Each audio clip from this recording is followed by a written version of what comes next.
Hey guys, welcome back to Magic TV. My name's Craig. It is, well, it's 9 o'clock on a Monday, which is weird for a Q&A, right? We've had to push the Q&A back to today. Last week was manic for me.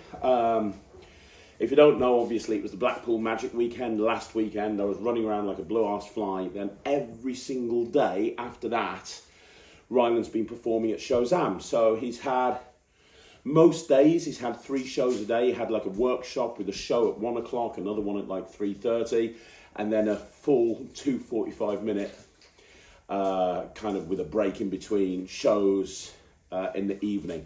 So basically, the entire week after Blackpool, I was taking Ryland's show and I was like making sure that he looked good.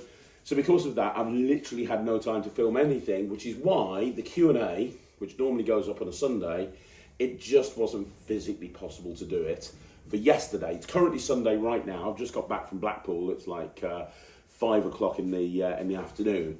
That's why we made an announcement that the Q&A will go up tomorrow, which is today. So that's why you're seeing it today, but Magic TV is going back to normal as of now, which means that tomorrow it'll be a Magic News, Wednesday it'll be a review show, Thursday and Friday will be some random videos, Saturday will be a Talk Magic, Sunday will be a Q&A. We'll be going back to normal.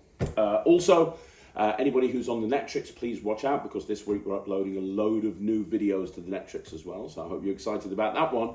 But this is your Q&A. This will be a long one because it's a double Q&A, because I'm taking all the questions that you've asked last week, because last week we had an Atomic Deck Q&A special. So I'm taking all of the questions that came through on that Q&A, and I'm also taking all the questions that came through on the Q&A the week before that I didn't answer because I did an Atomic Deck Q&A. So there's a lot of questions to get through. Any questions about the Atomic Deck, I'm going to leave. I've got videos going out this week about the Atomic Deck, and I'll be getting into the Atomic Deck in more detail. But suffice to say, thank you very much for anybody who picked up an Atomic Deck either at Blackpool or online and has made it one of the fastest selling tricks ever.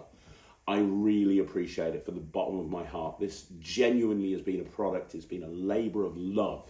It's took me years to get to the point where it's now released. I'm so excited about it. And also, if you're on Facebook, make sure you join the Atomic Deck Facebook group. There's a lot of people in there. We're constantly putting videos up there. We're answering questions. We're kind of taking people's questions and going through them. We're implementing new ideas. There's some really exciting stuff that's being announced, and it all happens in the Facebook group before it gets pushed out everywhere else. So if you're on Facebook, go and join the Facebook group. It's called the Official Atomic Deck discussion group. You can go and join it and join in the fun. But thank you to everyone that picked up an Atomic Deck. You will be hearing a lot more about it this week. Now, if you've never seen a Q&A before, I take all the questions that you've asked and I answer them to the best of my ability. First of all, you're getting my raw and filtered opinion. I've not read any of these at all. If I think a question needs a longer answer, then I will make a longer video about it at some point in the future. And also, please remember to get your questions in, ideally by Wednesday this week. I'll be filming this week's Q&A for next Sunday around about Wednesday. So if you can get your questions in the next 2 days, that would be amazing. But with that all being said, we're going to go for it. We're going to go for a bumper Q&A. Let's get into this week's questions and answers. Okay, so the first question is from Bobby Jenkins, who says, just wanted to say that I love Big Blind and use your Apparition coin purse with the magnets in it. I put the 3 chips in it and then one above and placed the 2 suit inserts on the back of the coin purse facing myself. They never know they're there, and even opening the purse, the inserts don't fall off. Then I just follow the rest of your routine. I use 2 really thin sticky glue dots inside the chips, and if nothing else, as a way to make me feel more confident as meager amateur, it completely dulls the sound, and as you said, stops anyone from turning the insert. The purse is a perfect size of the magnets, and the purse is a bonus for the suit inserts. I thought you could use Peter Nardi's E2 and a spare deck of cards for Big Blind. Thanks. So, Bobby Jenkins, that is an amazing idea. I never thought about using Apparition with Big Blind. That is a brilliant idea. That magnet would hold everything out perfectly. Thank you for sharing. I think that's an amazing idea. And for everyone who's picked up Big Blind, again, from the bottom of my heart, thank you. Okay, so the next question is KP Magician ATL, who says, hey Craig, hope all's well. Got 2 questions for you. Right, we'll take them one at a time. Question 1, who would win in a fight, you or Chris Hanowell? Oh man, you couldn't fight Chris Hanowell. I know he comes across as this hardcore rapper, wouldn't look at you the wrong way guy, but I'm telling you, I've got to know Chris a few times now that I've been to Penguin a few times. I've got to know Chris quite well, and he's a pussycat. He's a big fluffy teddy bear. You couldn't hurt Chris. You just couldn't hurt him. He's too lovable. Who would win in a fight? I don't know. We'd probably just end up showing each other card tricks. So I don't think that's a very fair question to ask at all. Who would win in a magic off between me and Chris? Probably Chris. Okay, so the next question again from KP Magician ATL says, short story long, I've spent the last week having a blast with Big Blind. Congratulations on all the big releases this year. Thank you very much. Last night I was heartbroken to find that my 10 Jack chip insert was missing from the index when I got home. Is there any way to get replacement insets for those of us unlucky enough to lose them? I don't know, buddy. I don't know. I would contact Murphy's Magic. Contact Murphy's socials. If you message in Murphy's socials, you're going to get through to Bo Kramer. And Bo is a great guy. And if anybody can make that happen, he could. So I'm not saying it's possible. I couldn't do anything about it, unfortunately. It's way above my pay grade. But Bo might be able to get the right people to listen at the right time. So if I were you, I'd send a message to Murphy's via Instagram or Facebook or one of those channels and reach out to Bo and see if there's something he can do. You've also put a note here, after 22 years of being a hobbyist, 2025 is the year I'm dedicating to making it a job, and I want to thank you for that. You, Matt, Ryland, your channel, and all the anecdotes from Magic TV viewers have truly inspired me to do a career doing something I love rather than wasting my life away working jobs I don't care about. It'll be a lot of work, but one day I hope to shake your hand and tell you I became a professional magician because of you. Thanks for all you do, Kyle. Kyle, man, that's amazing. Good luck. It's not an easy journey, but you know what? It's that old expression, isn't it? If it was easy, everybody would be doing it. You can do this. I 100% believe you can do this. But you know, it's going to be highs and lows. You know, even now, years into running my own business, there's times where I want to quit. Genuinely, there's times where I want to quit, and then there's times I'm riding high, and they can literally be one day apart. I can be at the top of a hill one moment and then at the bottom of a ditch the next. So, you know, be prepared for that, but good luck. Okay, so the next question is from DeSilvia Magic, who says, hi Craig, could you please suggest a routine on the Netrix that uses 1 coin shell and 4 regular coins? Thanks. I'll give you my 2 favourites. The first is the monster coin routine, which is on there. Just search the monster coin routine. If you're a Netrix user, you'll be able to search it straight away in the bronze level. The second is new wave coins across, which is a very different approach to the 4 coins across routine using a shell. It's not anything like the version that a lot of people use. A lot of people kind of have variations of the Roth shell coins across. It's nothing like the Roth shell coins across. It uses a very different approach, but it gets the job done. It gets the job done really well. So I would suggest new wave coins across or the monster coin routine. Both of those are really great uses of a shell and 4 coins. Okay, so the next question is from Matt Davis, who says, hi Craig, have you stopped uploading Talk Magic interviews to Spotify? They're great for listening to when you walk the dog. I don't want to use all my YouTube subscription up. No, we haven't, but we're not putting them up as regularly as we were. And the reason is we're a little bit short-staffed in marketing at the moment. Jack used to take the lead for that, and Jack's no longer with us, unfortunately, which means that me and Michael are doing it, and depending on how busy a week we've had, we sometimes forget to put them up, and then we'll kind of batch 3 or 4 at a time. I believe he's putting a couple up on Monday, or he's putting the rest of them up on Monday that we haven't put up yet. We had a massive issue the last 2 weeks. All of the automation in my company went down, and we had to basically rebuild it from the ground up, and it involved Michael and me basically just putting everything to one side and trying to fix all the automation within the business. So they are still going up, and if you've gone a couple of weeks and you've not seen them, just send a message on here and remind me, and I'll make sure that they get put up again. Okay, so Andy Pert says, first of all, I wish you a great Blackpool week. It was a fantastic week. Try not to overwork yourself. I wish I'd read that before I went to Blackpool. I will not be there, unfortunately, because of other financial priorities. The new kitchen. Well, the new kitchen is also very cool and will last longer than Blackpool. but you hope to be there next year weekend to buy me a beer. Sounds good. Right, question number 1. Craig Petty, Elite Coin Rage Academy with Mirage Extreme, Apparition, Nightshade, Shabloon, Bag Reborn. Is there a date planned for this one? If yes, when can we expect it? I know we ask you this a lot, but we can't wait for this gem. Yes, I am speaking to Pete this week. We have another Elite Coin range, which is in the bag. From my point of view, it's filmed. Nemeth is editing it. All of the B-roll, all of the tutorials are done. It's going to be a very lower priced Elite Coin range product. It's probably going to be lower in price than the Bag Reborn, but we want that to go out and then we're going to do this academy. Now, I am getting dates off Peter Nardi for when the next academy is, but I believe it's going to be around about March or April. I know I am over in America in March, so it might be pushed more towards April.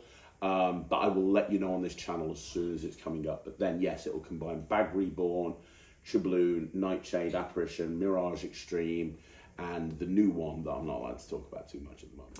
Okay, next question again from Andy Putt. I saw Murphys is doing a promotion on the Atomic deck where you can win a $1,000 shopping spree with your help in the Murphys warehouse, plus some other nice things. 5 $300 Craig Petty trick bundles, how to combine the tricks masterclass. Banger after banger.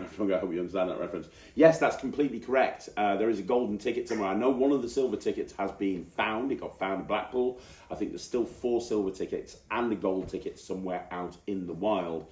Someone is coming to Sacramento, and somebody is going to win a raid on the Murphys warehouse, and we'll get to sit in on my new Murphys project. This is super exciting.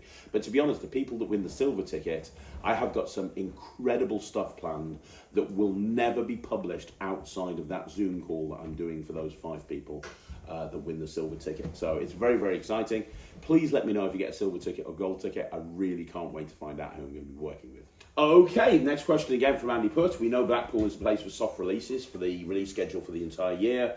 What are your releases for Blackpool? 1 from TCC, yes, Spectrum Sharpie. 2 from Marvelous Effects, yes, the Stick Up and Prestige. 1 from Mark Bennett, yes, Your Round. 1 from Murphys, the Atomic deck, yes, correct. And I have my book at Penguin. Do you know the official release dates? Well, obviously, Atomic decks come out. I believe the stuff from Matt Wright and Marvelous Effects, I think that's going to be coming out within the next 2 to 3 weeks. TCC, I believe they've already announced the release. Mark Bennett, within the next month, I believe. Within the next month to 6 weeks. And the book from Penguin, I think within the next 2 months. So, yeah, hopefully that answers all your questions. Okay, the next question is from Caleb D'Amico, who says, "Hi Craig, I've had a Nightshade coin set for a little bit now, and I've finally just finished going through the entire project. Wow, it has sparked a love for coin magic in me, and I love how you taught the routines and the advice you gave so much. Thank you for producing such amazing material. You're more than welcome. Now my question is, do you have any tips, advice on how to keep the coins looking identical, new and shiny? Some coins that I use more than others are starting to look slightly different. The best thing to do is get something called Brasso. Okay, get something called Brasso, B-R-A-S-S-O, and get yourself like a little cloth, and then just gently rub the Brasso into the coin with the cloth, and it's going to polish it up so it looks shiny and brand new. And you want to kind of do that every couple of months if you like your coins shiny. Now me, I like my coins dulled.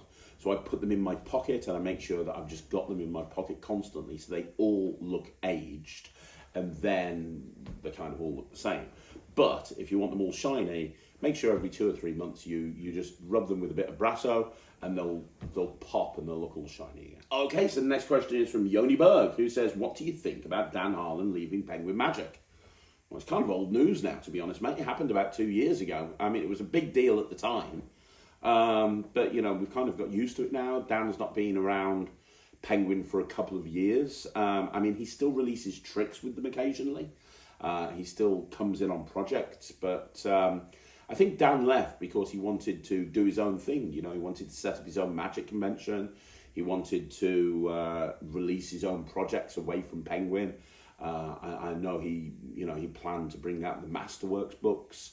And I think that's the reason why he left, to be perfectly honest. It's a shame that Penguin leave. It's a shame that Dan left Penguin because I thought he brought a lot to that organisation. But let's be honest, there's going to be other people that step in. Nick and Eric are doing an amazing job. Maybe 1 year, maybe at some point in the future, Nick Lacapo and Eric Tate will leave Penguin. Or maybe one of them will, or both of them will, and then I'm sure they'll have another face of Penguin magic. It's the same with Illusionist. It's the same with Murphys, you know. People come and go for various different reasons. I remember back in the day, nobody thought that Rick Lax would ever leave Penguin. Look now. I remember when Justin Miller and Nate Kranzo and Danny Garcia and all of those guys were with Illusionist. Well, you don't see those guys there anymore. So things come and go, you know, it happens over time. It's a shame that Dan left, but, you know, he felt like that was the right thing to do. Now, I know there's been a bit of controversy recently about Dan and the Masterworks books. I'm not going to really get into that right now. But, you know, he followed his heart. He did what he felt was best. So fair play to him. Okay, so the next question is from Reese Whitehead, who said, where can you buy extra spare coins from the Alakazam Elite coin range? Well, really the best place to buy spare coins is from Alakazam. If you contact Alakazam, if you email them or give them a call and say, hey, I need a spare coin, I need this, I need that, I need the other. I know they carry spare coins. I'm sure they'll be able to help you. So your first port of call would be to go to Alakazam or maybe go direct to Roy Cooper's, because Roy obviously makes the sets for Alakazam. If you went to Alakazam or Roy, one or the other can help you. Okay, my friend Warren Treadaway says, hey Craig, great show as always. Thank you, buddy. I've not really got a question for you, but I did want to say a massive congratulations for winning the Marlo Award over on Magic Cafe. I can't think of anyone who deserves it more. Well done. Thank you, Warren. Really appreciate that, buddy. And everyone should follow you. Go and follow Warren Treadaway on YouTube and on Facebook because he's a very talented close-up magician. Okay, so the next question is from Mind Talk Music, who says, hey Craig, just want to say a big thanks to the 3 opening tricks on the Penguin Christmas special. I'm looking forward to using them in my shows this year. Simple but absolutely brilliant. Most people would have sold those as separate effects. Cheers for all you do. It's greatly appreciated, and I'll definitely be buying your book. Thank you so much. If you like that material, you're going to love the stuff that's in the book. It's like that, more of the same. You know, a lot of the stuff that I do, it's commercial. That's the type of magic that I do. Commercial magic that works in the real world, and I really appreciate that. Okay, so the next question is from Jean Michael Chablos, 2069, who says, hi Craig, I have a question about Keymaster. I love the idea of an everyday carry that sits on my keychain because that's something I've always got with me, but I know that Keymaster involves keys with no holes or misplaced holes, which might be hard to fit on a keyring. Do you have any suggestions as to how to make Keymaster as EDC as possible? Can you really fit everything you need onto a keychain, or do you need something else in the pockets? Sorry for the question, but as others mentioned in an earlier Q&A, there's no Keymaster exposed video on the channel and my budget is limited. I'm just trying to understand if it could be a trick that fits my needs. Thanks in advance as always. So the thing is, Keymaster comes with 4 keys. It comes with a key, which is... so first of all the keys are uncut, and the reason for that is because you can then go to a key cutters and have those keys cut so that they match your house key. And the concept behind that is so many people, they get caught out and about and somebody says, do me a trick, and they go, I've got nothing on me. With Keymaster, if you cut the keys to your own house key, you're always going to have your trick with you if you plan on getting back into your house. So you get 4 keys. Now the first one is normal. It's just got a hole where you would expect the hole to be. The second one has 2 holes in it. The third one has a hole in the stem. And the fourth one is completely blank. Now, in terms of carrying it on the keychain, when I carry mine on a keychain, I have 2 sets of Keymaster. One, which is my everyday carry, and one which is in my close-up case for when I go to gigs. The one that's part of my everyday carry, I have the normal key on the key fob, then I have the 2-hole key on the key fob, and then I have the key with the hole on the stem on the key fob. And when I want to do the trick, and I have a couple of other keys on there, but those are the 3 that I need for the trick. Now, when I want to do the trick, I take my key fob out and I'm holding it by the top of the key fob, so they can't see any of the keys on the key fob. They can see there's keys there, but they can't really see what's in there. And I open the key fob and I just openly take the one with the hole on the stem and I just take it off and I just put it in my pocket. They don't see what I'm doing. I don't make any, I don't say anything about it. I just take one of the keys off. From the audience's point of view, it's like I'm taking a key off to get to the other keys that are on the key fob. I've never had anyone question it ever, in thousands of times using it as an EDC. But now that's my setup. With that key in my pocket, that's the setup. I can now go into probably half the routines on Keymaster, or maybe a quarter of the routines on Keymaster, including the main Keymaster routine and the main Gatekeeper routine. And then at the end, I just put the keys back on the key fob, including the one that I put in my pocket, and I'm reset, ready to go again. Now, you can go into most of the routines using this technique. The only thing you won't be able to do is use the key that's got no hole on it, because obviously it has no hole, which makes it problematic, right? Now, Tony Antonio, the mind hacker, he came up with a solution for this. He has created a little key fob, and you can speak to Tony about this, but he's created a little key fob which hangs on a keychain, and you can put the entire Keymaster set, including the blank key, into this like leather holder that clips onto a normal keychain.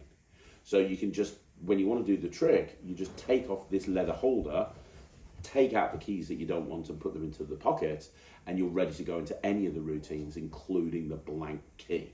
So that's one way that you can actually do that.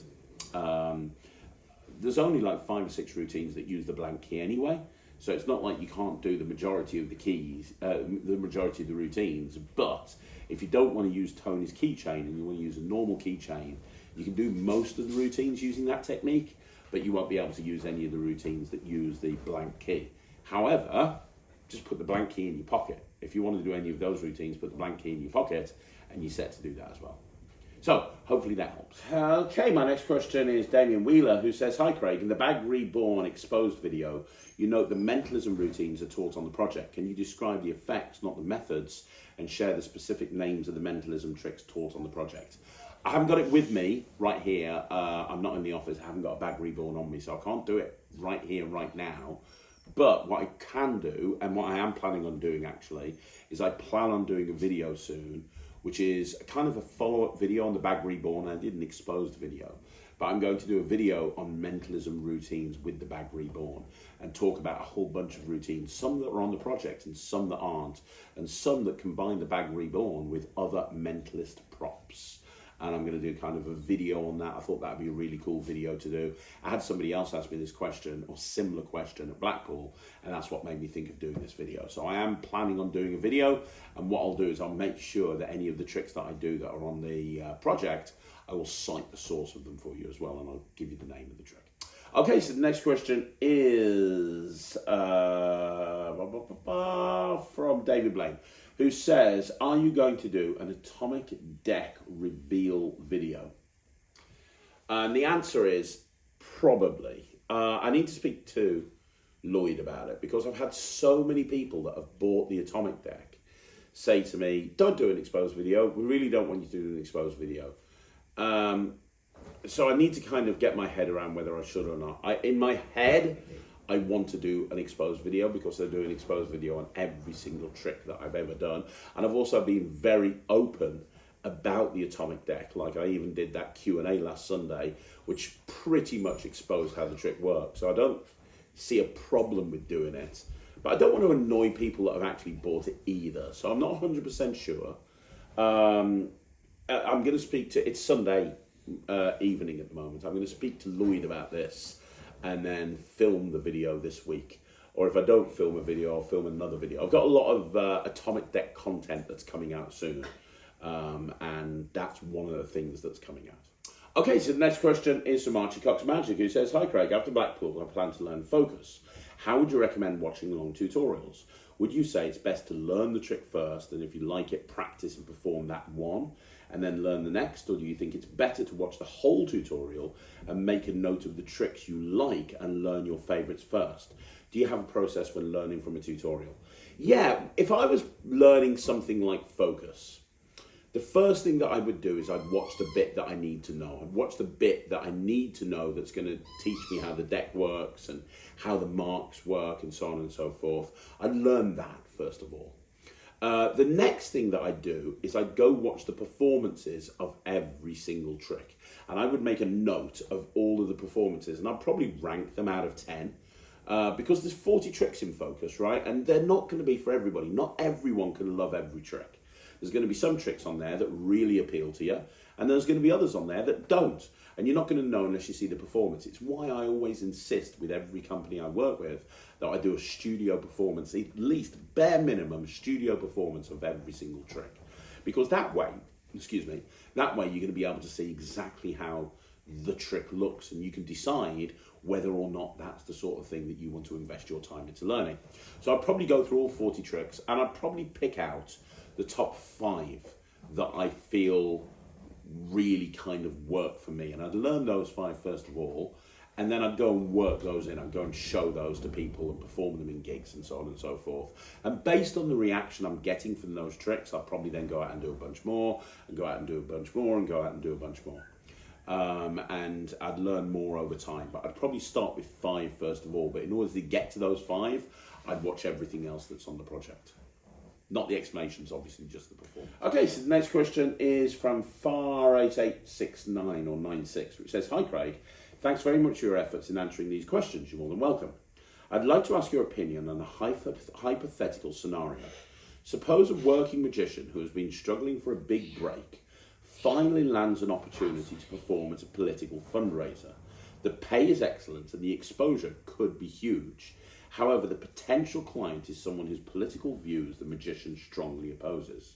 Would you suggest that the magician accepts the job, separating personal political beliefs from professional work, especially if it could lead to better prospects? Or would you advise turning down the offer and seeking other opportunities?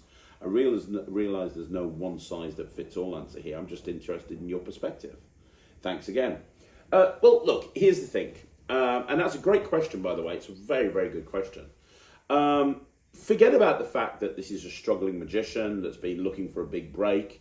Look at this as a gig, because the same way that you would treat any gig, you should treat this gig, even though it is a political fundraiser. The bottom line is, a gig's a gig. You know, you don't... So I got booked once to go and do close-up magic at a swingers party. Now, I absolutely do not want to be a swinger, nor do I necessarily agree that that's a good thing to do. However, they wanted to pay me to be there, and I am more than happy to be there, and I'm more than happy to take their money. The fact that I'm there doesn't necessarily mean I advocate what they're doing. I know that there's people within this industry that have bought my tricks and use them all the time, and their political views do not align with mine at all in any way, shape or form. In actual fact, I know it's people that I've had a discussion about in the past with, I've spoken to in the past with, and I know that both them and I do not see eye to eye anything politically. However, they've bought my trick and I'm more than happy for them to buy it and go and perform it, because that's business. It's a completely separate thing to personal. I remember once, I think I told this story on the channel a couple of years ago, many years ago, I got approached by an agent who wanted to book me to do a kids' party for a very well-known celebrity, and I had to sign an NDA before I went to do the gig, because the celebrity in question had a particular fetish. He liked to dress up as a baby, and I had to go to what was in essence a giant playpen and stand there for an hour making balloons and doing magic tricks for this one person, this grown adult man dressed in a diaper making goo goo gaga noises. And it was somebody who I recognised as being on TV. Now, was that something that I agreed with? Absolutely not. However, they were happy to pay my fee, which was a lot more than the normal fee that I would charge, in order to do it. So yeah, I'm going to take their money, absolutely. So in this situation, I suppose you're concerned about the fact that you are going to be associated with this person because you're there at their political fundraiser. Now, if you are doing a stage show, for example, if this political fundraiser has thousands of people there and you are walking out on stage and you are hosting the event and you're making this person appear on stage, then I could understand that you don't want to be seen on the same stage as this person, making them appear because your views don't align with that particular person. However, unless I'm reading it wrong, it looks like this is something that you've just been booked to do close-up magic at. In which case, there's a million things going on. I very much doubt anybody will watch you doing close-up magic and then go, well, you know what? That person obviously has the same views as that person because he's doing close-up magic at that political fundraiser. What about the people that work behind the bar? Do you think they're turning round and they're going, well, I'm not going to do that? They'll get fired. I'm not going. Right, John. Next week you got to go over to this political fundraiser and you got to tend the bar because oh right, who's the fundraiser for? It's for this person. No, I'm not doing it. Why are you not doing it? Oh, I don't agree with his politics. Just get your ass over there and just work the bar, will you, John? Or else you're fired. You know, just because you're at the event doesn't necessarily mean that your views are aligned with the person you're performing for. When you're running a business, the most important thing is the business. Now, if you are turning gigs away left, right, and centre, then maybe you can afford to be picky, right? I'm sure you can. But if you're not at that situation where you can afford to be picky, take the gig, take the money. Because if you don't take it, somebody else will. And I'm sure you'd rather have the money in your bank account than in somebody else's bank account. So I think you're thinking about this too much. I don't think you should worry about it. I think that just do the gig, man. Just do the gig. Okay, so the next question is Rinky Dinky Fretboard 8734, who says, on impressing magicians, it surprises me how much this topic seemingly matters to magicians, even down to one of the most popular magic shows on TV. I guess I can understand why magicians would want to amaze their magicians' friends, especially if they get more opportunities to perform to those people or trying out routines to each other, the latter being somewhat as an overreach of ambition for the effectiveness of the effect, possibly even to the detriment of how it plays to Joe public. But why the average spectator would care about this as much as a lot of the advertising and PR copy and TV schedules would seem to suggest leaves me bemused. Any thoughts? I agree with you. I don't really care about impressing magicians. Now, I can understand that if that's effectively your job. What I mean by that is there's a lot of people that will win FISM and then they will literally get booked to do every single convention around the world. They will be given a lecture, they'll be given a gala spot, and they'll go and perform their award-winning act at conventions all over the world and lecture on how that act was put together or whatever it may be. Soma is a perfect example. When Soma did so well in the FISM, and I'm not disparaging Soma by any stretch of the imagination, I've gone on record as saying that his FISM act is probably my favourite stage act of all time. However, you know, off the back of doing that FISM act, he even brought out a DVD, How to Win at FISM, I believe, and you would see him at every single convention doing his FISM act, lecturing about how to win at FISM, you know, selling products, blah, blah, blah, blah, blah. If that's your agenda, if that's your goal, if you want to be kind of on that circuit, then impressing magicians is kind of an important thing to do, because you're never going to be able to get into that situation if you go out and do Vanishing Bandana, for example. However, outside of that, I don't see why impressing magicians is the thing. You know, I got this with the original Quantum deck. You know, I remember people being unhappy because it was like magicians can't examine it. I don't really want magicians to examine it. I don't perform for magicians. I perform for lay people. So I don't really care about magicians examining it. It's the same here. You see lots of videos of me doing the Atomic deck and handing the Atomic deck out to people. And I have people going, well, you wouldn't be able to hand that out to magicians. I really don't care. I don't perform for magicians. I may bring product out for magicians, but I don't perform for magicians. So I couldn't care less if they can examine it or not. I couldn't care less if it fools them or not. You know, there's a lot of people. Christian Grace is a perfect example. Christian's a great guy. I love Christian to bits. A lot of his material is based around him fooling magicians. A lot of the stuff on his Patreon is about him fooling magicians. If you look at the stuff that I put out, if you look at the stuff that I put out on the Netrix, if you look at the stuff that I put out, look at the Christmas Penguin special. None of it was designed to fool magicians. It was just strong material that will work in the real world. So I couldn't care less about fooling magicians. So I'm completely there with you. I can see why some people would want to think that way, because that's kind of tied into their income. But if it's not tied into their income, I don't see a point. Okay, so the next question is from Stephen Devereux, who says, "Hi Craig, hope you and your family as well." Yes, thank you very much. How long did you take and what was your inspiration for the Atomic Deck? You are a superstar with all your questions. Thank you. Well, the Atomic Deck really was in development before the Quantum Deck came out. So I went to Murphy's with the Quantum Deck, and me and Lloyd, and Lloyd and I speak a lot, even though we're not doing the podcast as often as we'd like. We speak a lot, and we were working out ways of doing something like the Atomic Deck before the Quantum Deck came out. We realised that that concept of dealing doubles or singles could be taken to another level if you had more cards in the deck than you were actually meant to have. So by having an additional amount of cards and having the ability to deal doubles and singles would literally give you a deck where, you know, you'd have a high percentage chance of a card appearing at a position in the deck. And that was the original inspiration, and we spent so long working on it. Like, this has been one of the longest things that I developed. I think this has been like 3 or 4 years in development to get to the point where the Atomic Deck is now out. But the original inspiration was the Quantum Deck, and which is why the working title for the Atomic Deck for many, many years was the Quantum Deck 2, because that was the kind of the working title before we got to the Atomic Deck. Okay, so the next question is from Robert Jones, 5852, who says, "Hi Craig, I'm a total beginner in Magic card tricks. I've learned quite a few. I absolutely love the card tricks where you involve more than one spectator. I have a birthday coming up. Please advise me on the best trick I should buy. I also have a wedding in Italy in August, so I need a blockbuster that I can perform.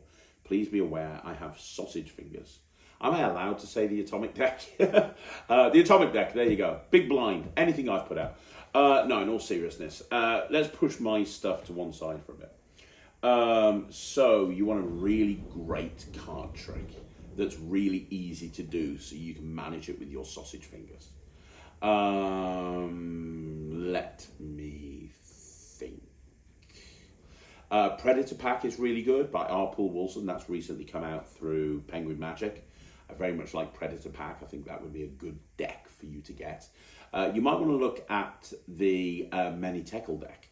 The Many Tekel deck is a gaff deck that a lot of people don't use that allows you to perform some absolute miracles. So you might want to look at the Many Tekel deck.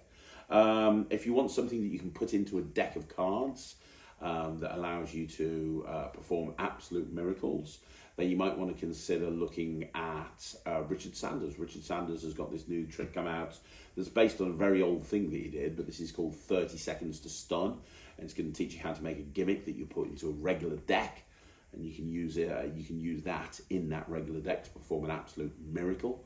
Trying to think of anything else. I mean, it's one of mine, but you might want to consider a cheeky deck. It's based on something called the Cheek to Cheek deck, which is probably my favorite gaff deck of all time.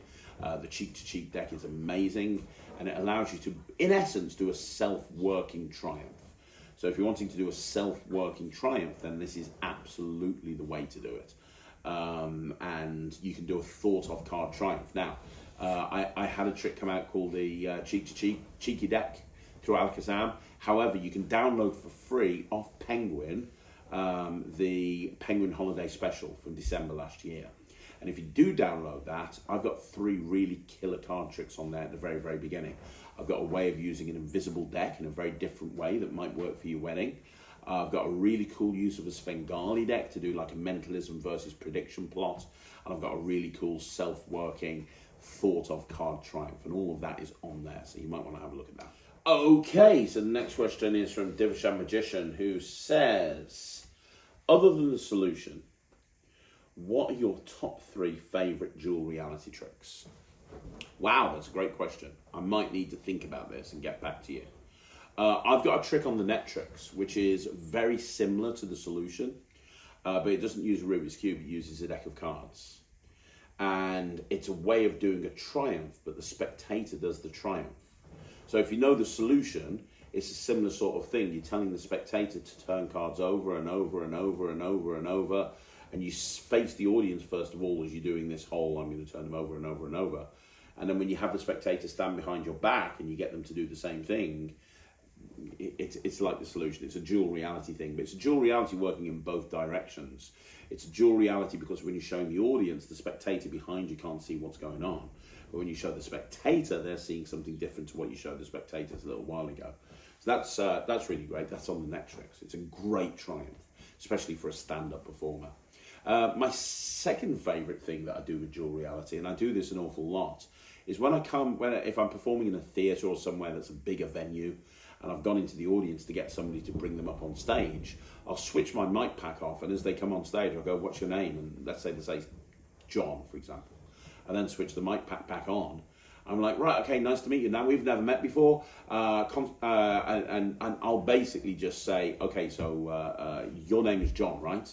And it gets a really strong reaction from the audience because you've never met them before, you've just dragged them out the audience, and yet you've immediately told them what their name is. It's a great dual reality bit because from the spectator's point of view, you're just reiterating that you just got their name and you're saying it back to them, but the audience really do believe that you've kind of got this absolutely incredible ability to get somebody's name. It's very strong, and you can take that to the next level. So you can actually ask them what their star sign is. So for example, so you can go, "What's your name?" "John." "Okay. And what's your star sign?" "Virgo." "Okay, Virgo, brilliant." And if you're doing it walking back up to the stage, your back's to the audience so they can't see your mouth moving. And it really just looks impossible, to be perfectly honest. So that's another great one to do as well. I'm not going to say any others because I'm going to do a video on this. I want to do a video on this. I think that you've come up with a really great idea here, Divishan. So I'm going to do a video on the dual reality. And I'll put maybe a 5x5 together, the 5 best dual reality tricks of all time. I think that would be really interesting. Okay, so the next question is from Sandro G99, who says, "Hey Craig," hey Sandro, if you've been a magician for a long time, 11 years in my case, performing street magic almost daily for 6 months a year, as well as stage shows, but only recently gained access to books, masterclasses, magician products and tricks, etc. over the last 2 years, what would you do? I feel kind of lost because I really want to get more involved in the magic community. Maybe next year I could attend the Blackpool Magic Convention or something like that. Besides, one of my stage shows, I've never done magic for money. So how can I start monetizing my work? Almost every trick or technique I perform is different from what I've seen on the internet because I've adapted them to suit myself and the street magic environment surrounded by people. Any advice? Well, you say you've done street magic for 11 years, but you've also said that you've never done magic for money. So is it just like going around and showing people magic, or are you doing more of a Gazzo style kind of street show where you're passing the hat? Because what I would do is, if you want to monetize your work, it's kind of an easy thing to do, especially if you've got 11 years of experience. I would hire a videographer. You could go to a local university and hire a student that's studying media studies or videography or something, and ask them to video you and put a show reel together for you. Which, if you're performing all the time, as you say you are, shouldn't be a difficult thing to do. So, monetizing your work, very, very easy. Just get yourself a video, get yourself a website, put the website out there, make sure people see it, and the work will come flooding in. That's bare bones, basic how to monetize your work.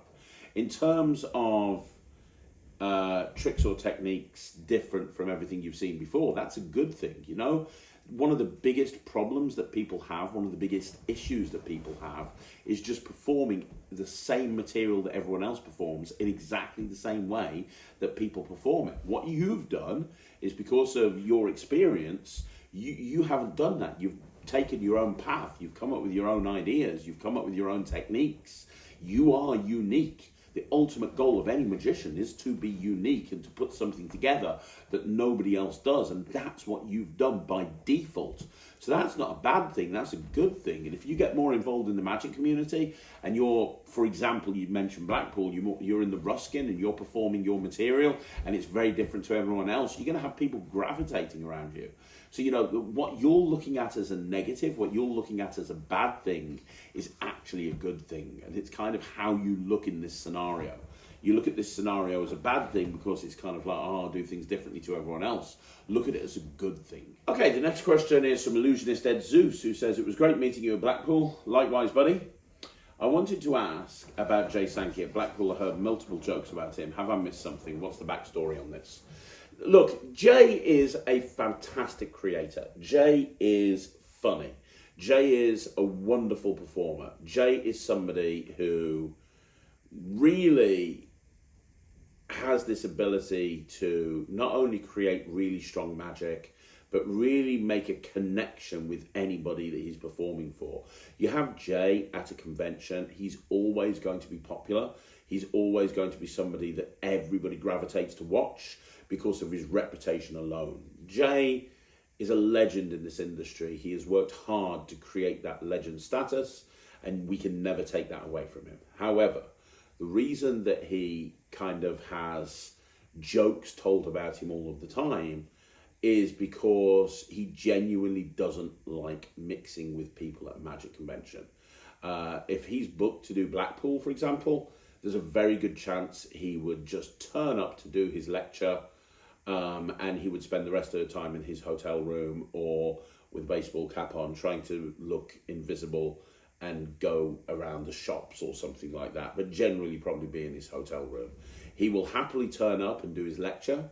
He will happily take your money off you because that's how he makes a living. He makes a living as a creator.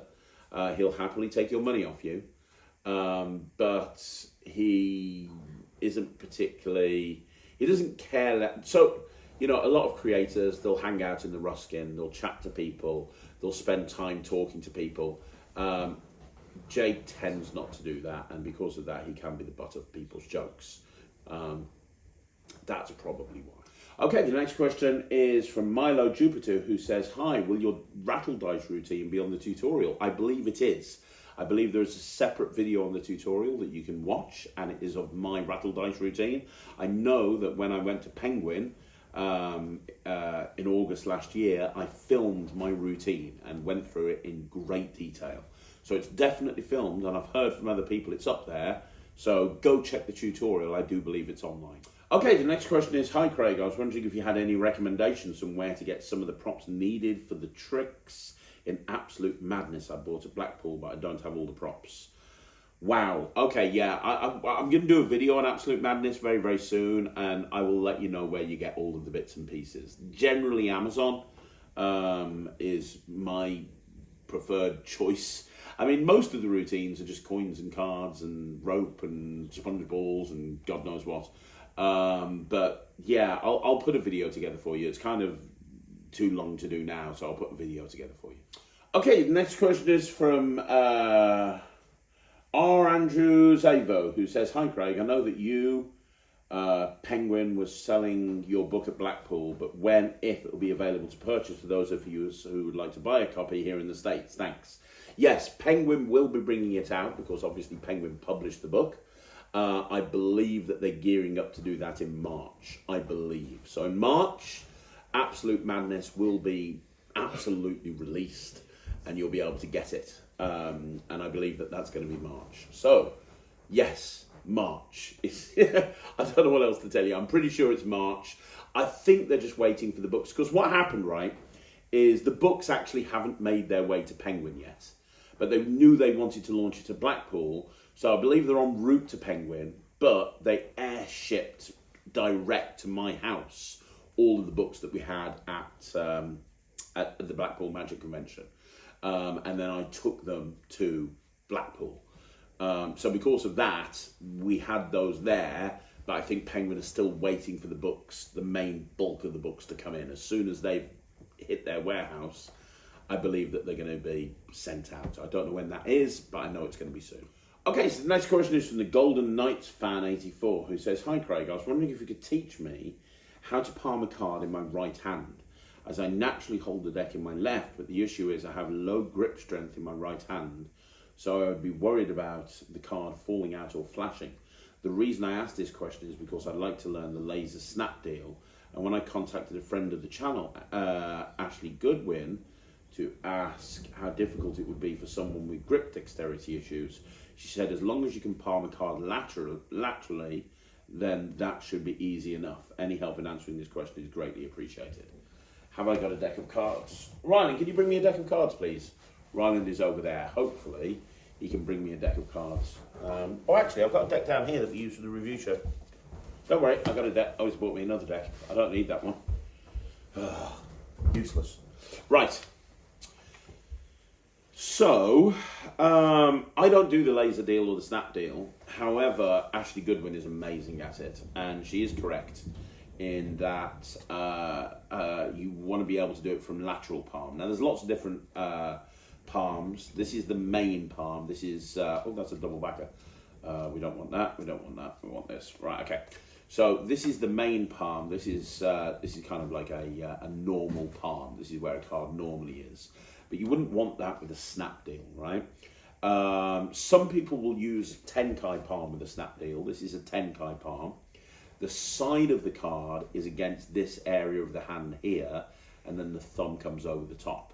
That's Tenkai palm. Now, Tenkai palm is great. You want to just make sure of your angles. If you tilt it too much this way or too much this way, you're going to actually see how that card, you're going to be able to see that card, right? So what you want to do is you want to make sure that the angles are correct, which is why you see a lot of people that are doing Tenkai with their hand resting on the table, right? So that's Tenkai palm. We're not going to go through all of the back palms and all that sort of stuff. Gary Kurtz, one of my favourite palms is this. This is longitudinal palm, or LTP. This is a great palm. I use this an awful lot. I'm a big fan of Gary Kurtz's work. And, you know, you can do all of the fun stuff with this, and so on and so forth. But the lateral palm, which is the one that she's talking about, is kind of this. This is lateral palm. And she's right, grip strength really isn't too much of an issue. Grip strength does become an issue like this when you're doing a full palm, and even to an extent, a Tenkai palm. But lateral palm, basically the best way to put a card into lateral palm is to take the corner of the card and put it at the base of the middle finger, and then put the middle finger around the front of the card, kind of like that. That is Tenkai palm. So you're not using your actual, sorry, not Tenkai palm, that's lateral palm. Now you're not using this part of the hand to palm the card. So your grip strength issues shouldn't really be too much of a problem because it's really being gripped by your fingers here. But the reason why that is a useful grip when you're doing a snap deal, and I do not do a snap deal, but it's because that kind of, it's the grip that's easiest to get into from a deal. And when you deal, you can deal more than one card. I'm doing the worst snap deal in the world because I don't snap deal.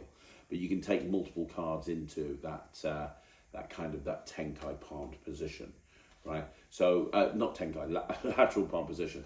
So lateral palm is basically this. And now I don't use lateral palm. It's not a palm that I do. Tenkai palm I use a lot. Gambler's Cop I use a lot. Full palm I use a lot. Longitudinal palm I use a lot. But lateral palm not so much. But yeah, if you're wanting to do snap deals, laser deals, that sort of thing, you want to get used to this. This is lateral palm, and this is mainly the palm that you need in order to be able to do any of those type of routines. Okay, so the final question today is by Standard. How are you, Andreas? I hope you're well. Hi Craig, congratulations on your recent releases, including the Atomic deck. Thank you so much, my friend. And thank you once again for your availability to our community. I was astonished that so far nobody had asked you the question about your magical heritage. Andreas is talking about, I did an online lecture recently for the Magic Triangle, which is a group of magicians in Germany. And I was made an honorary member, which I'm very, very proud of. I'm going to talk about more about that at some point in the future. So if you don't mind, as I found your story far too interesting, can you tell the world of how you first came into magic when you were still young and muggish? Well, okay, the brief story of how I got into magic is it happened really when I was 18. And I was a redcoat at Butlins. So I was a redcoat at Butlins. If you don't know what Butlins is, it's a holiday park. And the redcoats are the people that kind of facilitate the entertainment. So I was a redcoat at Butlins. And I met a magician and kind of got obsessed with magic. And the entire time I was there, I was basically buying magic from the local town, Skegness. and buying tons and tons of magic. And I was doing the same thing that you see a lot of people do, which is just buying all of these tricks and not doing anything with them, just putting them in the bottom drawer, and I was buying more and more magic. And my big trick was dynamic coins. That's one that I did an awful lot of. And so I was interested in performing. I wasn't really interested in magic before that. And then I basically went to, before I started university, I'm probably mixing the timeline up a bit here, but I then went to university. And I think I had a gap year, I can't remember, but I went to university. But before I went to university, I did an American summer camp. And the American summer camp was called, I went to Strucker, to the Performing Arts and Sports Centre in Strucker in Pennsylvania. And I knew I wanted to do these American summer camps, but I had no real skill to speak of. And I realised that there was this trade show type thing in London, where you could go to London and all of these summer camps were exhibiting there, and they were looking for counsellors for their summer camps. And you could go there and you could kind of pitch yourself to these summer camps. And a lot of them were looking for footballers and sports people. And I'm like, I've got no real skill here that's transferable. And you couldn't be a counsellor without actually having those skills. You'd end up working in the kitchens or something, and I didn't want to do that. And then I found this summer camp that were looking for magicians. And the guy that owned the summer camp was there, but he knew nothing about magic. He just knew he needed magicians for this summer camp.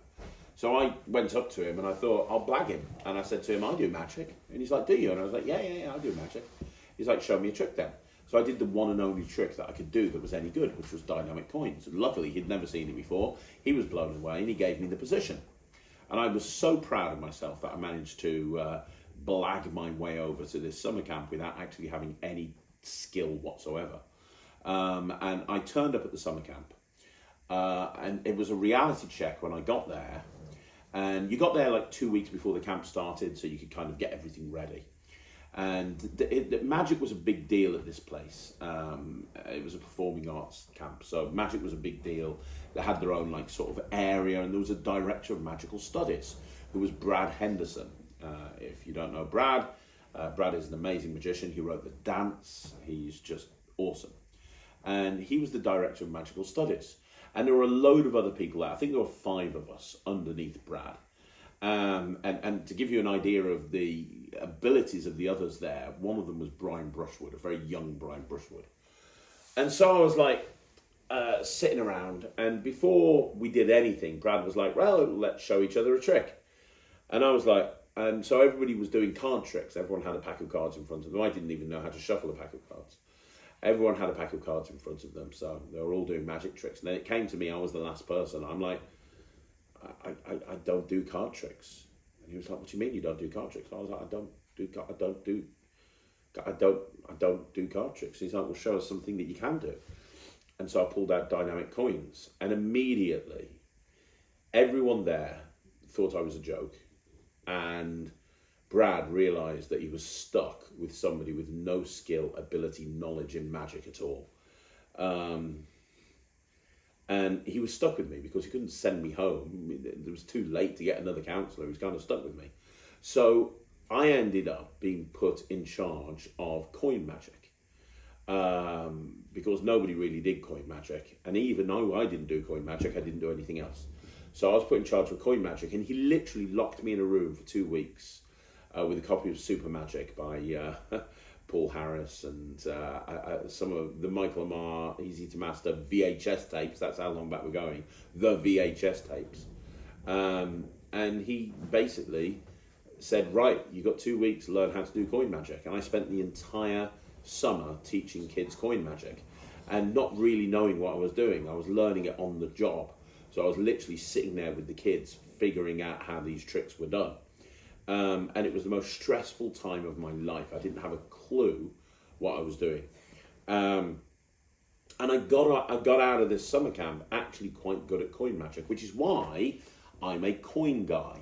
You know, a lot of the time when you get into magic, you start with card magic, because with card magic, there's instant gratification. If you learn a card, you can learn a card trick immediately. There's a million self-working card tricks you can do, right? With coin magic, that's not the case. You have to learn how to palm a coin, vanish a coin. You have to learn sleight of hand. Well, all I did for like, 3, 4, 5 months was coin magic. So I got very, very good at coin magic. And then I backpacked around America, and I remember going to Tannen's in New York, and I said, hey, I want a book on coin magic, and they gave me David Roth's Expert Coin Magic and Richard Zelmaniak, and it was probably a couple of years before I even started doing anything else other than coin magic. And when I got back to the UK, and I started university, I worked in a magic shop. I say a magic shop. I worked in a joke shop in Bloxwich. So there was this joke shop, and I was looking for places to buy magic, and I found this joke shop. And he had a magic counter, but he didn't have a clue what any of these tricks did. And so I went in and I was looking through, and he had some really cool Eddie Gibson stuff and things like that. So I was like, yeah. And he gave me a job. And so then I basically spent the entire my entire university life demming every single day in this magic shop, really building up the magic department and making it bigger and bigger and bigger, whilst learning how to perform and learning stuff other than coin magic. But that's why coin magic is my first love. And as a side note to this story, one of the people that came into that joke shop looking for a fancy dress outfit was Chris Congreve, who came in looking for a fancy dress thing. I showed him a magic trick, and then he decided he wanted to become a professional magician. And now he's one of the biggest creators in the industry, literally written a book on magic and then some, and I am responsible for him getting into magic. You're welcome. Any Chris Congreve fans out there, you're welcome. One day I'll tell my whole story, because that's a very abridged, very shortened version of me getting into magic. But basically, that's what happened. So there you go, guys. That's another video in the bag. Thank you very much for watching this Monday evening. Don't forget, we're getting back to normal as of Sunday. Well, as of now. So tomorrow will be a magic news. Wednesday will be a review show. Thursday, Friday, we're going to have some videos on something, probably Blackpool and the Atomic Deck. Saturday, we'll have a Talk Magic. Sunday, we'll have a review show special, and we'll also have an interview. And then we will be back again on Monday with a 5x5. Don't forget to get your questions in as soon as possible, because I'll be filming this in the next couple of days. If you want to join the Netrix, which is my online streaming platform for magicians, you can do so by going to thenetrix.com. I will see you again soon. Thank you so much for watching. And thank you, if you've picked up the Atomic Deck either online or in person at Blackpool, from the bottom of my heart, thank you. I'll see you again soon. My name's Craig from Magic TV.